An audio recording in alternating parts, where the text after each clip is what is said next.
कार्तिक महात्म्य अध्याय नंबर 33. सूत म्हणाले, ऋषी हो, षडानन असे शंकराचे भाषण ऐकून पुन्हा शालिग्रामाच्या पूजेचे महात्म्य शंकरास विचारू लागला. ती कथा ऐका. कार्तिकेय म्हणाला, हे योगीश्रेष्ठ देवा, मी सर्व धर्म आपल्या मुखातून ऐकले. हे प्रभू, आता शालिग्रामाच्या पूजेचे महात्म्य विस्ताराने मला सांगा. शंकर म्हणाले, हे तू फार चांगले विचारलेस. हे प्रिय पुत्रा, ते तुला सांगतो, ते तू श्रवण कर. हे महासेना, शालिग्राम शिलेमध्ये हे सर्व स्थावर जंगमासह त्रैलोक्य सर्वदा भरून असते. शालग्रामाचे दर्शन, त्याला नमस्कार, अभिषेक व त्याची पूजा ज्यांनी केली त्याला कोटी यज्ञांचे व कोटी दाई दिल्याचे पुण्य प्राप्त होते. ज्याने विष्णुरूपी शालिग्रामाचे तीर्थप्राशन केले त्याने आपला भयंकर गर्भ वास नाहीसा केला. जो भक्तिभावाखेरीज फलाची इच्छा धरूनही शालिग्रामाची पूजा करील तोही विष्णुरूप होऊन मुक्त होईल. शालिग्राम व शिवाचे लिंग याचे स्मरण, कीर्तन, ज्ञान, पूजा व नमस्कार करणाऱ्यांचे कोटी हत्यांचे पाप नाहीसे होते. सिंहाला पाहून जसे मृग अरण्यात पडत सुटतात तसेच शालिग्रामाचे दर्शन घडतात सर्व पापे दूर जातात.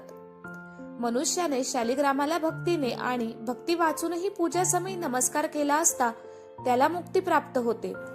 जो नित्य शालिग्रामाची पूजा करतो त्याला यमाचे व जन्म मरणाचे भय नाही. जो मनुष्य या कलीमध्ये मोठ्या भक्तीने गंध, पाद्य, अर्घ्य, नैवेद्य, धूप, दीप, उटी, गायन, वाद्य व स्तोत्र इत्यादी उपचारांनी शालिग्रामाची पूजा करतो तो सहस्त्र कोटी कल्पपर्यंत विष्णूच्या वैकुंठ लोकात आनंदाने राहतो. मनुष्य अभक्तीने जरी शालिग्रामाला नमस्कार करील तरी तो पृथ्वीवर मनुष्य जन्माला येणार नाही. हे स्कंदा, जे माझे भक्त माझ्या भक्तीने गर्विष्ठ होऊन पापाने मोह पावले असे माझा प्रभू जो वासुदेव त्याला नमस्कार करणार नाहीत ते खास माझे भक्त नव्हेत असे समजावे. जो माझा भक्त होऊन एकादशीला भोजन करेल तो माझा द्वेषी होऊन अंधतामिस्त्र नरकाला जाईल.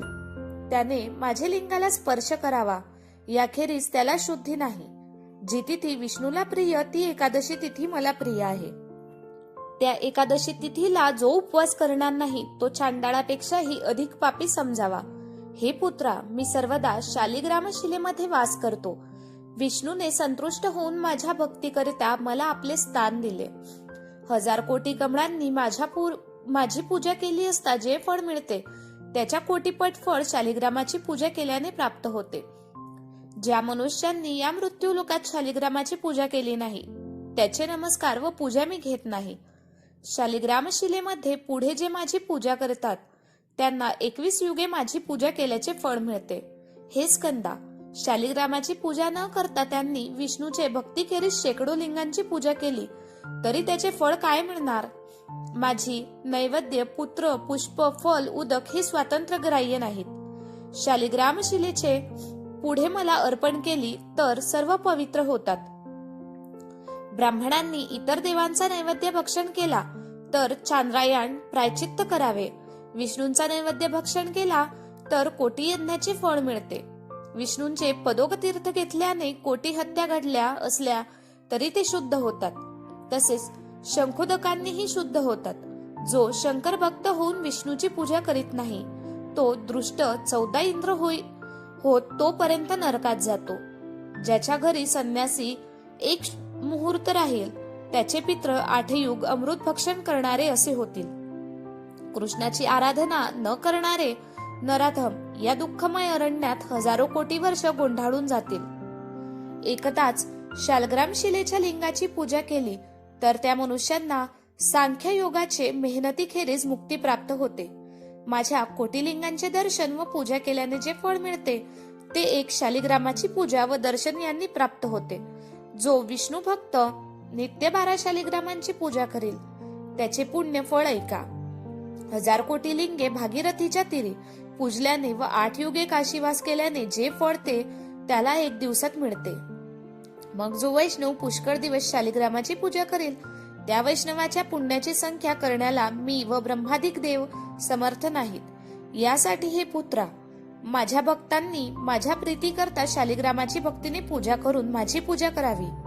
शालिग्राम शिलेच्या रूपाने विष्णू जेथे आहेत तेथे सर्व देव, असुर, यक्ष व 14 भुवने राहतात. दुसऱ्या कोटी देवांची कीर्तने केल्याने जे फळ मिळतं ते कलीमध्ये एका विष्णू कीर्तनाने मिळते. जे मनुष्य शालिग्राम शिलेपुढे एक वेळ पिंड अर्पण करतील त्यांचे पित्र असंख्य वर्षे स्वर्गात तृप्त राहतील. जे मनुष्य भक्तीने शालिग्राम तीर्थ प्राशन करतील त्यांना हजारो पंचगव्य पिण्याचे काय कारण आहे?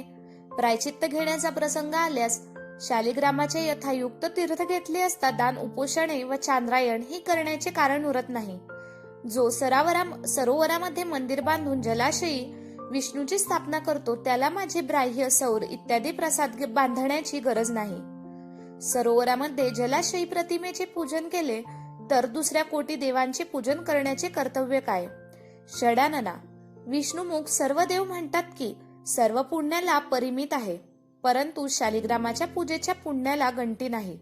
जो शालिग्राम शिला विष्णू भक्त ब्राह्मणाला दान देतो त्याला शेकडो यज्ञ केल्याचे फळ मिळते व घरात राहूनही दररोज गंगा स्नानाचे फळ मिळते. जो मनुष्य शालिग्रामाच्या तीर्थाने मार्जन करतो त्याने सर्व तीर्थाला स्नान केले व सर्व यज्ञात दीक्षा घेतली असे समजावे. स्वर्ग, मृत्यू व पाताळ यामध्ये असंख्य पाषाण आहेत, परंतु शालिग्राम शिलेची बरोबरी करणारा असा कोणताही नाही. या दुर्लभ मनुष्य लोकी रोज रोज 100 प्रस्त तीळ भक्तीने दान करतो त्याचे जीवित सफळ आहे. ते नित्य 100 शेर तीळ दान केल्याचे फळ केवळ शालिग्रामाच्या पूजेपासून मिळते.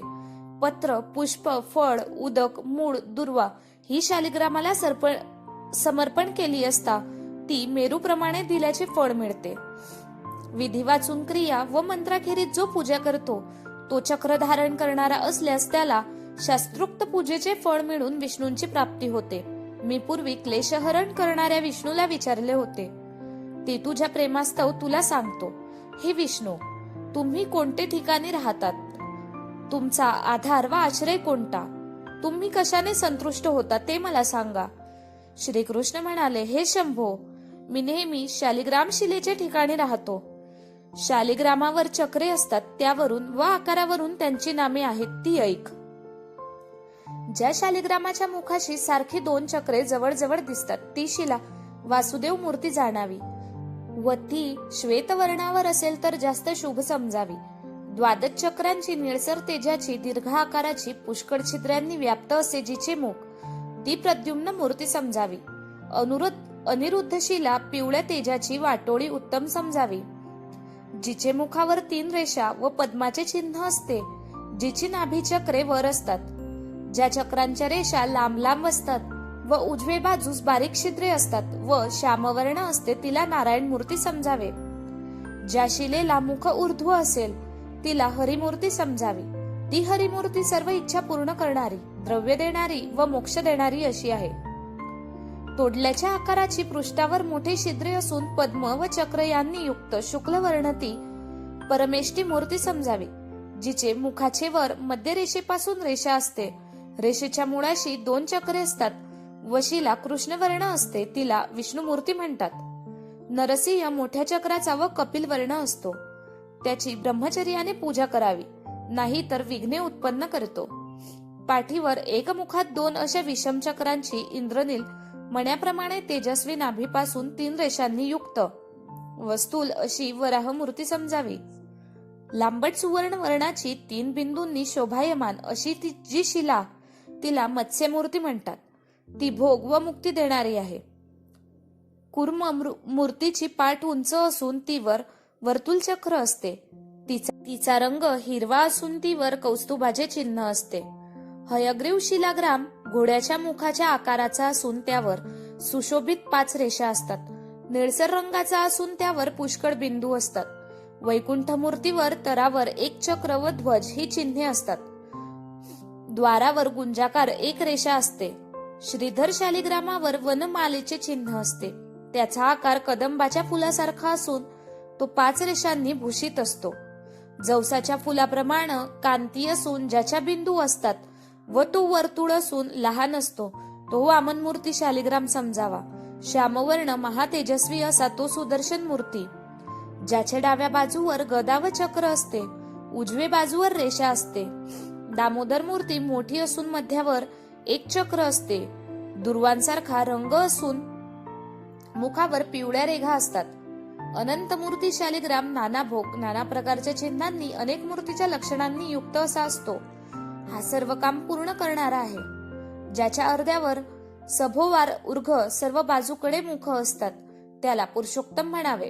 तो भोग व मुक्ती देणारा आहे. त्या शालग्रामाच्या शिखरावर लिंगासारखे चिन्ह असते त्याला योगेश्वर म्हणावे. त्या पूजनाने ब्रह्महत्या जाते. पद्मनाभ आरक्तवर्ण असून त्यावर चक्रयुक्त कमळ असते. त्याच्या पूजनाने दरिद्री धनसंपन्न होतो. शालग्राम चक्रांनी युक्त सोन्यासारखा झगझगीत पुष्कळ सुवर्णांच्या रेषा असलेला स्फटिकाप्रमाणे तेजस्वी असा असावा. शिला पांढरी अतिस्निग्ध असेल तर ती सिद्धी देणारी, काळी असेल तर कीर्ती देणारी. शिला पांढरी असेल तर पाप नाहीशी करणारी, पिवळी पुत्रफळ देणारी होते. नीलवर्ण असेल तर लक्ष्मी देणारी व तांबडी रोग उत्पन्न करणारी जाणावी. वृक्षवर्ण दुःख उत्पन्न करणारी, वक्र दारिद्र्य देणारी होते.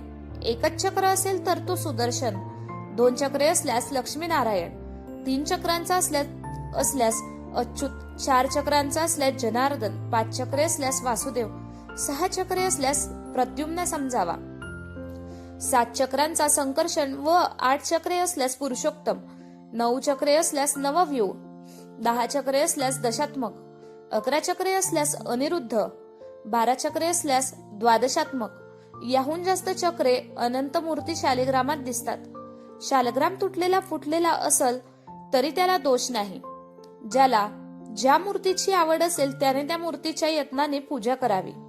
जो शालिग्राम खांद्यावर घेऊन मार्ग चालेल त्याला सर्व जग वश होईल. जे शालिग्राम शिला आहे तेथे हरीचे सानिध्य आहे.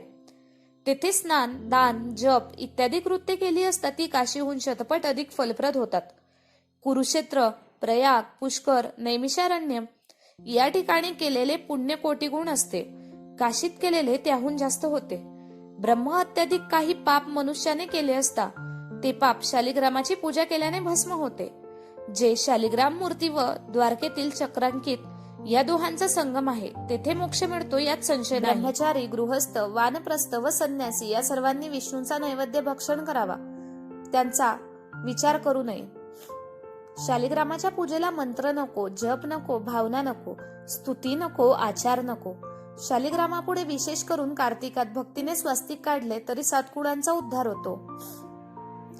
मृतिका व रंग यांनी अगदी लहान जरी स्वास्तिक काढली तरी तो कोटी कल्पपर्यंत स्वर्गात राहील. कार्तिकात देवापुढे स्वास्तिक काढले असता त्याच्यापासून मिळणारे फळ व 1 वर्ष अग्निहोत्रोपासना करणाऱ्यास मिळणारे फळ ही दोन्ही सारखेच आहेत.